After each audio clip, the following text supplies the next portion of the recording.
उसके बाद ऑथेंटिकेशन और ऑथराइजेशन है। ये टॉपिक हम प्रेजेंटेशन लेयर पे ऑलरेडी देख चुके हैं। ऑथेंटिकेशन कहते हैं कि अपनी जो आइडेंटिटी है उसको प्रूव करना, वो यूजर नेम और पासवर्ड की मदद से हो सकती है, किसी बायोमेट्रिक की मदद से हो सकती है।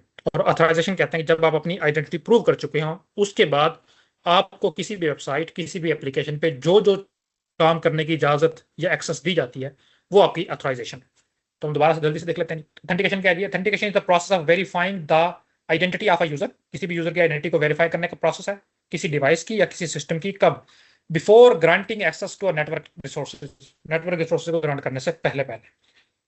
तो इसमें देखिए जी, जो मोस्टली हम करते हैं वो है जो सिंगल फैक्टर ऑथेंटिकेशन या SFE। क्या होगा जी?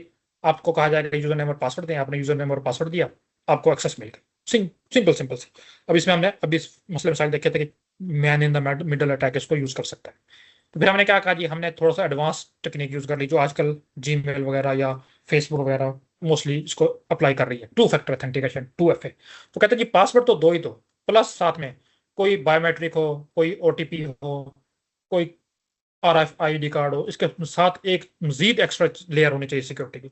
आपने पासवर्ड इंटर किया, आपके मोबाइल फोन पे एक OTP आएगा। जब तक आप OTP बेशक पासवर्ड ठीक भी है, एड एंटर नहीं करेंगे, आपको एक्सेस नहीं मिलेगी। या आपके मोबाइल फोन पे एक नंबर आ गया हो और स्क्रीन पे भी एक नंबर आ गया, जो स्क्रीन पे नंबर आया हुआ, जब तक अपने मोबाइल फोन से वही नंबर आप टाइप नहीं करेंगे, आपको एक्सेस नहीं मिलेगी, जैसे जीमेल यूज करता है। तो ये सारी टू फैक्टर ऑथेंटिकेशन की एग्जांपल्स।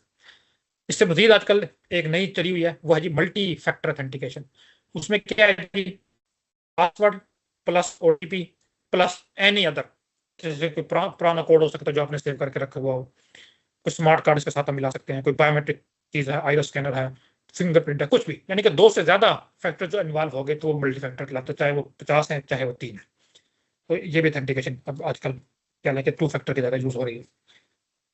फिर एक हमारे पास सर्टिफिकेट बेस्ड ऑथेंटिकेशन है जी, कि कोई भी बंदा है जब हमारी यूजर वेबसाइट पे लॉग इन करता है तो हम उसको एक सर्टिफिकेट या कहने के यूनिक नंबर असाइन कर देते हैं। जब तक वो यूनिक नंबर इसके पास रहेगा, इसको ऑथेंटिकेशन हम कर रखेंगे। जैसे ही किसी और हमें लगे कि इस सर्टिफिकेट के बगैर हमसे कह रहा है कि मुझे ऑथेंटिकेट करो, चाहे यूजर नंबर पासवर्ड ठीक भी है, हम उसको नहीं करेंगे। तो ये सारे के सारे कह लें कि मोर से मोर सिक्योर कर रहे हैं ऑथेंटिकेशन।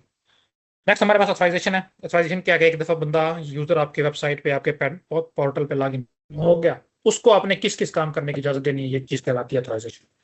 जैसे फॉर एग्जाम्पल, मैं व्हाट्सएप का एक एडमिन ग्रुप का, तो मेरे पास जो एक्सेस है वो ये है कि मैं बंदों को रिमूव कर सकता हूँ, नए बंदे ऐड कर सकता हूँ, ग्रुप की डिस्क्रिप्शन चेंज कर सकता हूँ, कुछ भी कर सकता हूँ। आप सिंपल एक मेंबर हैं, आप सिर्फ डाटा मैसेज सेंड कर सकते हैं और रिसीव कर सकते हैं, बस। इसके अलावा आप कुछ नहीं कर सकते।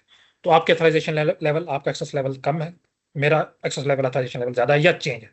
तो ऑथराइजेशन किसी जगह पर है कि आप क्या चीज एक्सेस कर सकते हो, ये चीज कहलाती है ऑथराइजेशन। और अपनी आइडेंटिटी को प्रूव करना वाया सम यूजर क्रेडेंशियल्स, ये चीज कहलाती है ऑथेंटिकेशन।